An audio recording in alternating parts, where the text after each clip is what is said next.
السلام علیکم ورحمۃ اللہ وبرکاتہ۔ اعوذ باللہ من الشیطان الرجیم، بسم اللہ الرحمن الرحیم۔ قل ان كانت لكم الدار الآخرة عند الله خالصة من دون الناس فتمنوا الموت ان كنتم صادقین ولن يتمنوه ابدا بما قدمت ايديهم والله عليم بالظالمين ولتجدنهم احرص الناس على حياه ومن الذين اشركوا يود احدهم لو يعمر 1000 سنه وما هو بمزحزحه من العذاب ان يعمر والله بصير بما يعملون۔ محترم سامعین کرام، سورۃ البقرہ سورہ نمبر 2، اسی سورت سے آیت نمبر 94، 95، 96 یعنی 94، 95، 96 یہ تین آیات آپ کے سامنے تلاوت کی گئی۔ اہل کتاب یہود بنی اسرائیل، ان لوگوں نے یہ دعویٰ کیا اس زمانے میں کہ ہم لوگ اللہ تبارک و تعالیٰ کے چہیتے ہیں، اللہ تبارک و تعالیٰ کے نبیوں کے بیٹے ہیں اور ہم ہی جنت کے اندر جائیں گے۔ اہل کتاب یعنی یہودی اور عیسائی دونوں نے ہی مل کر کے یہ دعویٰ کیا کہ ہم لوگوں کے اوپر اللہ تبارک و تعالیٰ نے کتاب نازل فرمائی ہے، ہم اللہ کے بیٹے ہیں، اللہ کے چہیتے ہیں، نبیوں کے اولاد میں سے ہیں، لہٰذا اللہ تبارک و تعالیٰ صرف یہودی اور عیسائی ان دونوں قوم کو ہی جنت میں ڈالے گا، دوسرے لوگوں کو جنت نہیں دے گا۔ ان کے اسی عقیدے کی، اسی خیال کی تردید کرتے ہوئے اللہ تبارک و تعالیٰ نے فرمایا۔ امام ابن ابی حاتم اپنی تفسیر ابن ابی حاتم میں محمد بن اسحاق رحمہ اللہ سے روایت کیا، اور امام محمد بن اسحاق رحمہ اللہ نے عبداللہ ابن عباس رضی اللہ عنہما سے روایت کیا کہ اللہ تبارک و تعالیٰ نے فرمایا، قل ان كانت لكم الدار الآخرة عند الله خالصة من دون الناس فتمنوا الموت ان كنتم صادقین۔ اے محمد عربی صلی اللہ علیہ وسلم، آپ کہہ دیجئے کہ اے یہودیوں، اے یہود، اے بنی اسرائیل، ان کانت لکم الدار الآخرۃ عند اللہ خالصۃ من دون الناس، اگر آخرت میں اللہ کے نزدیک آخرت کا جو گھر ہے وہ لوگوں کو چھوڑ کر صرف تمہارے لیے خاص ہے۔ یہاں پر لوگوں سے مراد مسلمان ہوں، کیونکہ ان کا یہ کہنا تھا کہ مسلمان جنت میں نہیں جائیں گے، ہم اہل کتاب یہودی جو ہیں وہ جنت کے اندر جائیں گے اور جو عیسائی جو لوگ ہیں وہ جنت کے اندر جائیں گے۔ تو اللہ تبارک و تعالیٰ نے کہا کہ محمد صلی اللہ علیہ وسلم آپ ان سے پوچھئے، ان سے کہیے کہ اگر اللہ تبارک و تعالیٰ کے یہاں آخرت میں اللہ کا جو گھر ہے جو اللہ نے بنایا ہے لوگوں کے لیے، اگر لوگوں کے مقابلے میں صرف تمہارے لیے خاص ہے، اور اگر تم اپنے اس دعوے کے اندر سچے ہو، فتمنوا الموت، تو موت کی تمنا کرو۔ موت کی تمنا کرو کیا مطلب؟ موت کی دعا کرو اللہ سے کہ ترنت تم لوگ مر جاؤ۔ موت کی تمنا کرو یعنی اللہ تبارک و تعالیٰ سے مانگو کہ تم ترنت مر جاؤ۔ اللہ تبارک و تعالیٰ نے آگے مزید فرمایا، وَلَن يَتَمَنَّوْهُ أَبَدًا بِمَا قَدَّمَتْ أَيْدِيهِمْ وَاللَّهُ عَلِيمٌ بِالظَّالِمِينَ، جو اعمال وہ پہلے انجام دے چکے ہیں ان کو دیکھ کر کے وہ کبھی بھی اللہ تبارک و تعالیٰ سے تمنا نہیں کریں گے، دعا نہیں مانگیں گے کہ اللہ تعالیٰ مجھ کو تو موت دے دے۔ جو کچھ وہ آگے دے چکے ہیں، حافظ ابن ابی حاتم رحمہ اللہ فرماتے ہیں کہ اس کا مطلب یہ ہے کہ ان لوگوں کو مکمل علم ہے کہ محمد صلی اللہ علیہ وسلم اللہ تبارک و تعالیٰ کے سچے نبی ہیں، اس کے باوجود وہ محمد صلی اللہ علیہ وسلم کو نبی ماننے کے لیے تیار نہیں ہے، اور جو کچھ وہ اعمال انجام دے چکے ہیں ان کے ہوتے ہوئے وہ کبھی بھی مرنا نہیں چاہیں گے، کبھی بھی مرنا نہیں چاہیں گے۔ امام ابو جعفر ابن جریر طبری رحمہ اللہ نے تفسیر الطبری کے اندر روایت کیا کہ ہمارے سامنے یہ حدیث پہنچی کہ اللہ کے رسول صلی اللہ علیہ وسلم نے فرمایا کہ اگر یہودی لوگ دعا کر دیتے تو فوراً مر جاتے۔ اگر وہ یہ دعا کر لیتے کہ اللہ تبارک و تعالی ہم اگر سچے ہیں تو ہمارا جو مقابل ہے اس کو موت دے دے، اور اگر وہ سچا ہے اور ہم جھوٹے ہیں تو اللہ تبارک و تعالی ہم کو موت دے دے۔ اللہ کے رسول صلی اللہ علیہ وسلم نے فرمایا کہ اگر یہودی لوگ دعا کر لیتے تو فوراً مر جاتے، اور اگر وہ ہمارے ساتھ مباہلے میں چلے آتے، اسی کو کہتے ہیں مباہلہ۔ مباہلہ کہتے ہیں کہ اگر آپ کسی موضوع کے اوپر ڈسکشن کر رہے ہیں، ڈسکشن کرتے کرتے بات نہیں بنی، وہ بھی ہار نہیں مان رہا ہے، یہ بھی ہار نہیں مانتا ہے، تو پھر کیا کرنا ہے؟ اپنے بال بچوں کے ساتھ آبادی سے باہر نکلنا ہے، آبادی سے باہر نکل کر کے مباہلہ کرنا ہے. ہر آدمی ایک دوسرے کے خلاف بددعا کرے گا کہ اللہ میں جو دعویٰ کر رہا ہوں میں اس میں سچا ہوں، اگر میں سچا ہوں تو جو جھوٹا ہے اس کو میری زندگی میں تو موت دے دے. اسی طرح سے یہ بھی دعا کرے گا کہ اللہ تبارک و تعالیٰ میں جو دعویٰ کر رہا ہوں میں سچا ہوں، اگر میں سچا نہیں ہوں تو جو میرے سامنے ہے اس کو تو موت دے دے. تو اللہ کے رسول صلی اللہ علیہ وسلم نے فرمایا کہ اگر یہودی لوگ دعا کر دیتے کہ اللہ تبارک و تعالیٰ اگر ہم جھوٹے ہیں تو ہمیں موت دے دے تو وہ فوراً مر جاتے ہیں اور مرنے کے بعد جہنم میں اپنا ٹھکانہ بھی دیکھ لیتے ہیں.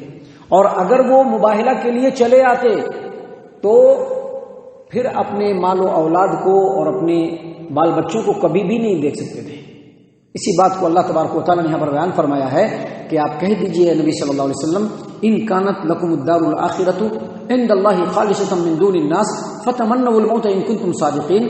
آپ کہہ دیجئے کہ اگر آخرت کا گھر اللہ تبارک و تعالیٰ کے ہاں اے یہودیوں لوگوں کے مقابلے میں تمہارے لیے خاص ہے تو تم اللہ تبارک و تعالیٰ سے موت کی دعا کرو اگر تم سچے ہو. اور آگے فرمایا وَلَن يَتَمَنَّوهُ أَبَدًا بِمَا قَدَّمَتْ أَيْدِيهِمْ، جو اعمال وہ انجام دے چکے ہیں اب کبھی بھی وہ موت کی تمنا نہیں کریں گے، موت کی دعا نہیں مانگیں گے. اور جو ظالم ہے اللہ تبارک و تعالیٰ ان کو خوب خوب جانتا ہے. قرآن کریم میں سورۃ الجمعہ کے اندر اللہ تبارک و تعالیٰ آیت نمبر 6، 7، 8 کے اندر یہی باتیں بیان فرمائی.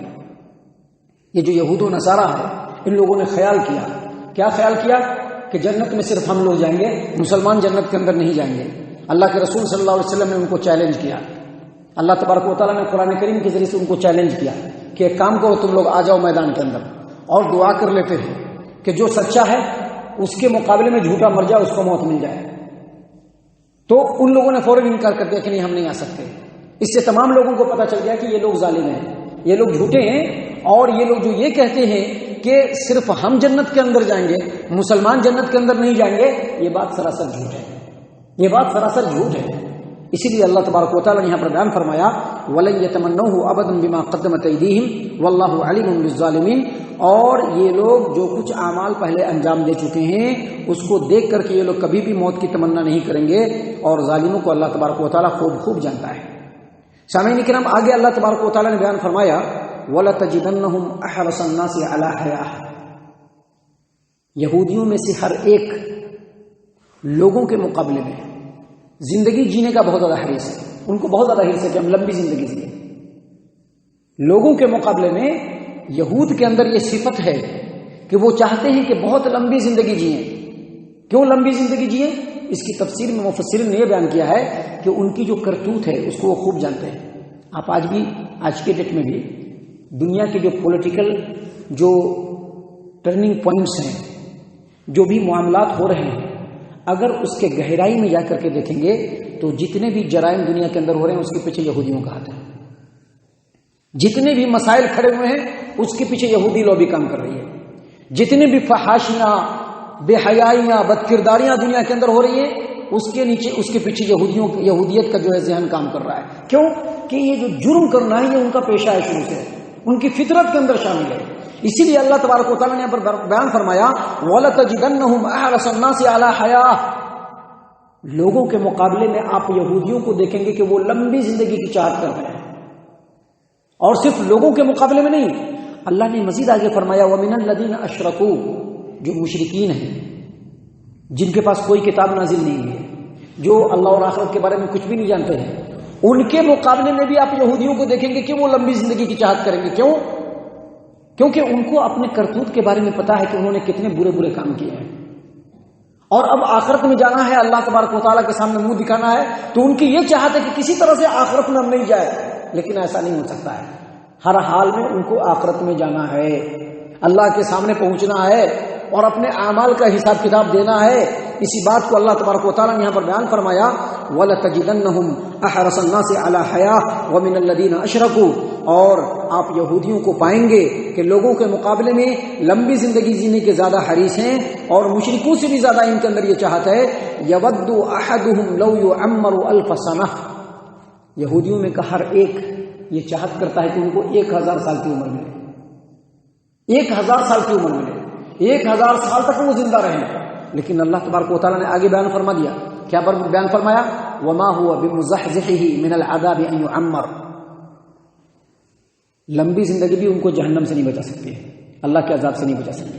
کتنی لمبی زندگی جی لے، آخر میں کیا ہوگا؟ موت ہے. کتنی لمبی زندگی کیوں نہ جی لے، آخر میں پھر موت ہی ان کا مقدر ہونے والی ہے، اور موت کے بعد آخرت میں پہنچنے والے ہیں. اسی لیے اللہ تبارک و تعالیٰ نے فرمایا وما هو بمزحزحه من العذاب ان يعمر، اور لمبی زندگی بھی ان کو اللہ کے عذاب سے نہیں بچا سکتی.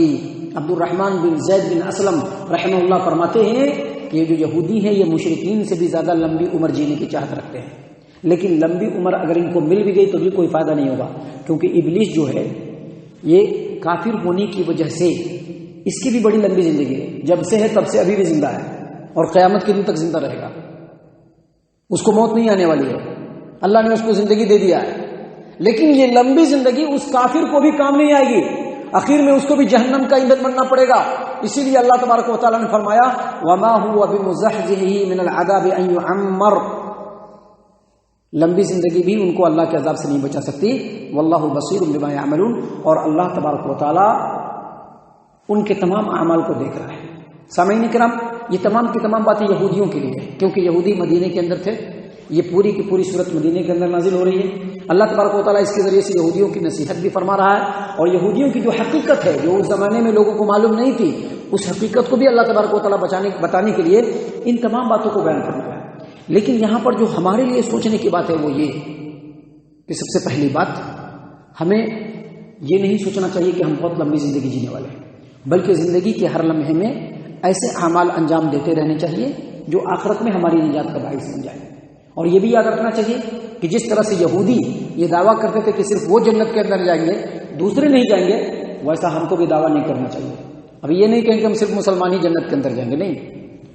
پہلے زمانے میں جو لوگ گزرے ہیں ان میں جن لوگوں نے بھی نیک اعمال انجام دیے، اپنے نبی کی اطاعت و فرما برداری کی، وہ لوگ بھی جنت میں جائیں گے.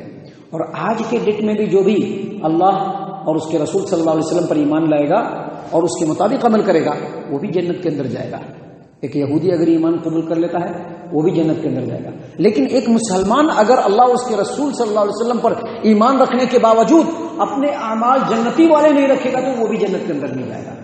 جنت میں جانے کے لیے ضروری ہے کہ ایمان کے ساتھ ساتھ اللہ اور اس کے رسول صلی اللہ علیہ وسلم کے بتائے ہوئے طریقے کے مطابق ہمارے اعمال بھی ہونے چاہیے، تبھی جا کر کے ہم جنت کے اندر جائیں گے، وگرنہ نہیں جا سکتے. اللہ تعالیٰ سے دعا ہے کہ اللہ تعالیٰ ہم تمام کو ان تمام باتوں کے اوپر خوب ٹھنڈے دل سے غور و فکر اور تدبر کرنے کی توفیق عنایت فرمائے. ہم تمام کو ہمارا رب صحیح معنوں میں پکا سچا مومن اور مسلمان بنائے. اللہ تبارک و تعالیٰ ہم تمام کو اللہ اور اس کے رسول صلی اللہ علیہ وسلم کا مطیع و فرما بردار بنائے. جنت الفردوس میں جگہ عطا فرمائے. اے اللہ ہم تمام کو جہنم سے پناہ دے. اے رب العالمین ہم تمام کو جہنم سے پناہ دے. اے مالک الملک ہم تمام کو جہنم سے پناہ دے. آمین یا رب العالمین. وما علینا الا البلاغ المبین.